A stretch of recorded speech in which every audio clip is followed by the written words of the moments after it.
रेहाना और रवि की शादी के वक्त रवि के पास कुछ नहीं था। रेहाना, तुमने मुझसे शादी करके एहसान किया है। मुझसे ज्यादा तो तुम कमाती हो। अरे तो क्या हुआ, एक दिन आएगा रवि कि तुम खूब पैसा कमाओगे। मुझे तुम पर पूरा विश्वास है। रवि और रेहाना खुद को स्टैंड करने के लिए पूरी मेहनत करते। रेहाना, मैं नौकरी नहीं करना चाहता हूँ। तो कोई बात नहीं, मैं नौकरी करके घर चलाती हूँ, तुम बिजनेस सेट करने की कोशिश करो। एक दिन रेहाना, तुम जानती हो, मैंने जो विज्ञापन बनाने वाली कंपनी खोली थी ना, उसे बड़ी ब्रांड का ऑफर आया है।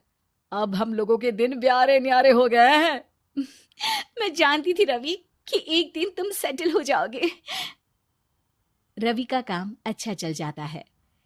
एक दिन वो रेहाना से कहता है, रेहाना, अब हम लोगों का बच्चा भी हो गया है। बहुत छोटा है वो। उसका ख्याल कैसे रखेंगे हम? कैसे क्या, मैं गांव से माँ को लेकर आ जाती हूँ। नौकरी से हाफ डे ले लिया करूंगी। अभी तो वो छोटा है, स्कूल जाने तक मैं मैनेज कर लूंगी। देखो रेहाना, मैं अब अच्छा कमा रहा हूँ। तुमको नौकरी करके परेशान होने की कोई जरूरत नहीं है। अरे कैसी बात कर रहे हैं, मैं अपनी लगी लगाई नौकरी कैसे छोड़ दूं? और मैंने तो सुना है हम लोगों को कुछ ही महीनों में सरकारी नौकरी मिल जाएगी। सरकारी नौकरी में कितना कमा लोगी? उतने में तो मैं ड्राइवर रख लूंगा। रेहाना को रवि की बात का थोड़ा बुरा तो लगता है। कम से कम मेरी नौकरी की इतनी बेइज्जती मत करो। भूल गए, इसी नौकरी के बदौलत तुमने अपना बिजनेस खड़ा किया है। अरे वो तो मैं किसी के भरोसे भी कर लेता। देखो, अपने बच्चे को संभालो, घर का काम करो। अब बाहर जाती तुम अच्छी नहीं लगती हो।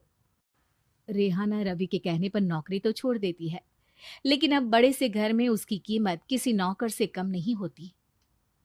एक दिन रवि का दोस्त आता है। भाभी, हम लोग तो आपको तब से जानते हैं जब से आप लोग शादी होकर इस शहर में आए थे। आपकी बदौलत ही सारा बिजनेस खड़ा हुआ है। ये किस्मत तो आप ही की है भाभी। हाँ हाँ भाई, हमारी मेहनत तो कुछ है ही नहीं। अरे होगी, लेकिन भाभी की किस्मत के आगे कुछ नहीं। दोस्त वहां से चला जाता है, लेकिन रवि का गुस्सा सातवें आसमान में होता है। देखा कैसे बोल रहा था? अरे बिल्कुल अच्छा आदमी नहीं है ये। कैसी बात कर रहे हैं आप? प्रशांत भैया तो बहुत अच्छे इंसान है रवि। कैसे उन्होंने हमारे मुश्किल वक्त में हमारा साथ दिया था। अरे था पैसा तो साथ दिया, नहीं तो कौन पूछता है? रवि का व्यवहार पैसा आते ही अलग हो गया। वो बंदे को बंदा नहीं समझता। घमंड से घिरे रवि ने तो एक दिन हद ही कर दी। रेहाना, मैं अब तुम्हारे साथ नहीं रह सकता हूँ। क्या क्या बकवास कर रहे हो रवि? क्या कहना चाहते हो? और क्यों नहीं रह सकते तुम मेरे साथ? देखो, मुझे कोई और पसंद है, और उसने साथ रहने पर बस यही शर्त रखी है कि मुझे तुम्हें तलाक देना होगा। रेहाना, जो कि एक स्वावलंबी महिला थी, उसने बिना देर किए रवि को कह दिया, कोई इश्यू नहीं, मुझे पैकिंग में 4 दिन का वक्त लगेगा, लेकिन तब तक मैं तुम्हारे साथ नहीं रहूंगी। 4 दिन के लिए तुम कहीं और शिफ्ट हो जाओ, मैं घर से निकलूंगी तो बता दूंगी। रवि घर छोड़कर चला जाता है। रेहाना को दुख होता है, वो रोती है, लेकिन व्यवहार से स्ट्रांग रेहाना को पति के वापस आने का और उसे सबक सिखाने का पूरा भरोसा था।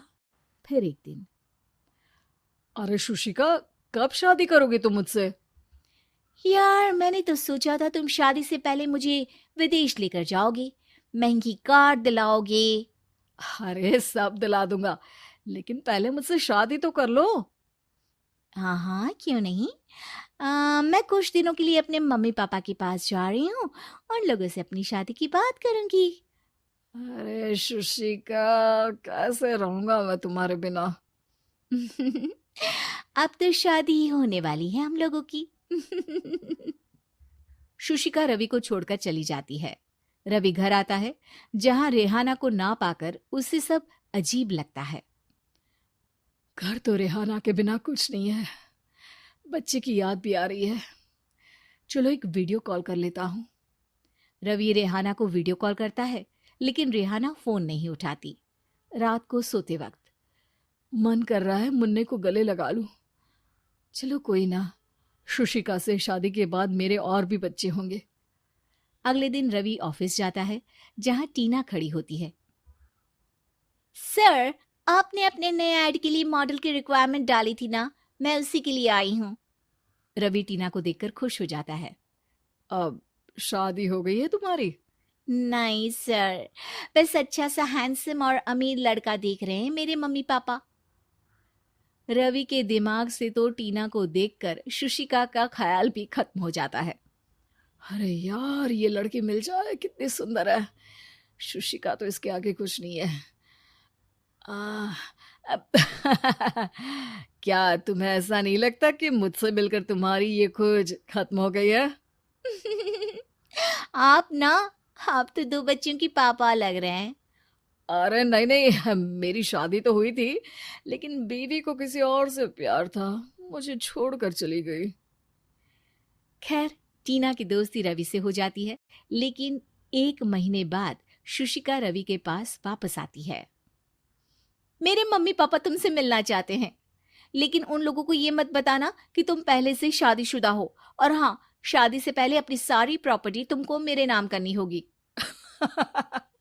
अरे पागल, अब मैं तुमसे शादी ही नहीं करना चाहता। भला ऐसी लालची औरत से कौन शादी करेगा? तभी वहां टीना आ जाती है। रवि, ये पागल सी औरत कौन है? देखो, तुमने ही कह दिया ना पागल, तो पागल ही है। पता नहीं कौन है, कह रही है शादी कर लो, लेकिन शादी से पहले अपनी सारी प्रॉपर्टी मेरे नाम कर दो। बोल तो सही रही है। वैसे तुम जानती हो, मेरी एक सहेली है, उसके पति ने उसे पैसा आते ही छोड़ दिया, जबकि उसको खड़ा करने वाली ही मेरी सहेली थी। और मुझे भी भरोसा नहीं है। अगर मैं भी तुमसे शादी करूंगी तो तभी, जब तुम मेरे नाम अपनी सारी प्रॉपर्टी कर दोगे। अरे हाँ हाँ, क्यों नहीं, बिल्कुल कर दूंगा। रवि और टीना की शादी की तारीख तय हो जाती है। वो अपनी सारी प्रॉपर्टी के कागज लेकर शादी वाली जगह पर पहुंचता है, लेकिन वहां टीना आती नहीं। रवि टीना को मैसेज करता है। कहाँ हो?